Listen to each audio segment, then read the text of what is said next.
তোমাদের কাদের কাদের আমার মতো লাল শাক খেতে ভালো লাগে বলো তো? যাদের যাদের ভালো লাগে দেখে নাও এই চটজলদি লাল শাকের রেসিপিটা। পেঁয়াজ কুচিয়ে নিয়েছি, রসুন ছাড়িয়ে নিয়েছি। এরপর চিংড়ি মাছগুলোকে খোসা ছাড়িয়ে ধুয়ে নিয়ে একটু গরম জল করে এগুলোকে সেদ্ধ করে নিয়েছি। তারপর কাঁচা লঙ্কা কেটে নিয়েছি।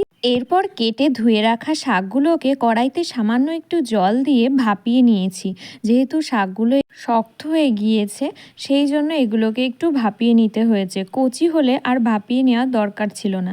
এরপর কড়াইতে সামান্য পরিমাণ সর্ষের তেল দিয়ে একটি শুকনো লঙ্কা দিয়ে দিয়েছি।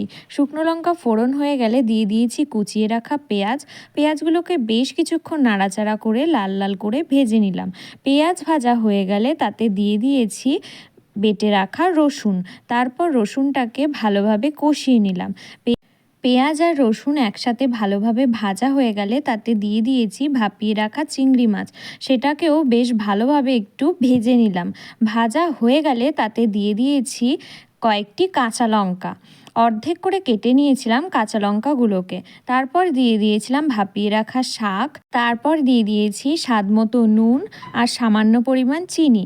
তারপর সবগুলো উপকরণ বেশ কিছুক্ষণ ভালোভাবে নাড়িয়ে চাড়িয়ে একটু ভাজা ভাজা করে নিয়েছি। আর এতেই তৈরি হয়ে গেল আমার আজকের রেসিপি লাল শাক ভাজা। এটা যেরকম টেস্টি খেতে সেরকম হেলদিও। আপনাদের যদি রেসিপিটা ভালো লাগে অবশ্যই বাড়িতে ট্রাই করবেন। আমার আজকের এই ভিডিওটি তাহলে এই পর্যন্তই শেষ করছি। দেখা হবে পরবর্তী ভিডিওতে। সকলে খুব ভালো থাকবেন।